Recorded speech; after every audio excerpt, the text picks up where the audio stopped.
جو لبنان کی صورتحال ہے وہ ابھی بھی صورتحال خراب ہے۔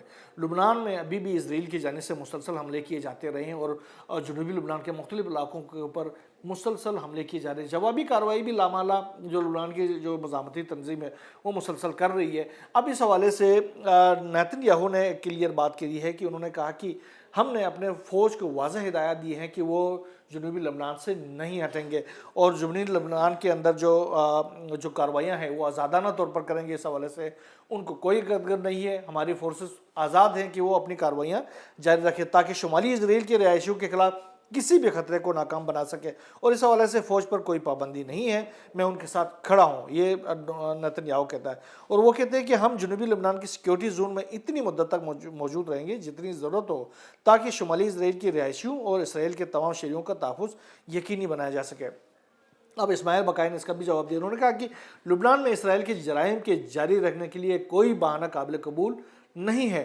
امریکہ نے واضح طور پر عہد کیا ہے کہ جنوبی لبنان کے اوپر یا لبنان کے اوپر جو جارحیت ہے اسرائیل کی اس کو روک دے گا۔ اب اس کو اپنی عہد شکنی نہیں کرنا چاہیے اور اس کو روک دینا چاہیے۔ اور اس کے علاوہ بقائی نے جو یورپی ممالک ہیں ان کو بھی بڑا لتاڑا ہے، انہوں نے کہا کہ یار جس طریقے سے یورپ نے جو کردار ادا کیا ان 2 جنگوں کے دوران یہ انتہائی نامناسب تھا جو کہ یورپیوں کا موقف تھا۔ انہوں نے کہا کہ یورپی ممالک حالیہ برسوں میں اپنی پالیسیوں کے باعث خود کو سفارتی عمل سے الگ کر چکے ہیں۔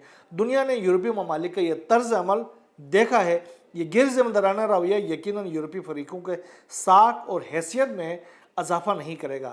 سب جان چکے ہیں کہ اس جنگ کا اصل مقصد ایران کی تہذیب کو ختم کرنا تھا، یعنی ایران کی تہذیب کو ختم کرنے کا مقصد تھا۔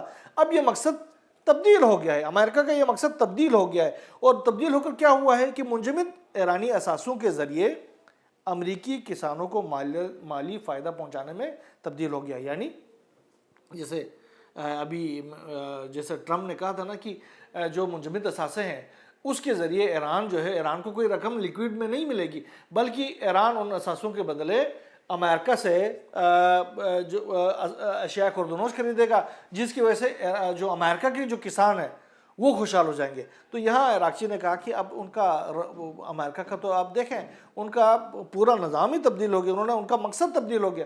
اب وہ یہ کہتے ہیں، پہلے تو وہ چاہتے تھے کہ ایران کو اکنامکلی وہ تباہ و برباد کر دیں گے، ایران کو بالکل نیست و نابود کر دیں گے۔ اب وہ کہتے ہیں کہ ایران کے پیسے جو ہیں اس سے ایران جو ہے وہ ہم سے اشیاء خوردنوش خریدے گا تو ہمارے کسان خوشحال ہو جائیں گے۔ یہ ان کی حالت ہو گئی ہے، یہ طنز کیا ہے انہوں نے۔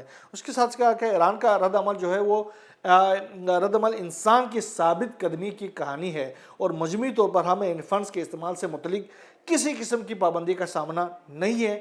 ہمارے اثاثے مکمل آزادی کے ساتھ استعمال کیے جائیں گے، اس میں کوئی قدغن برداشت نہیں کی جائے گی کہ ہم اپنے پیسے جو ہے وہ امریکہ کے مرضی سے استعمال کریں، یہ نہیں ہو سکتا۔ ہم اپنی پیسے اپنی مرضی سے استعمال کریں گے۔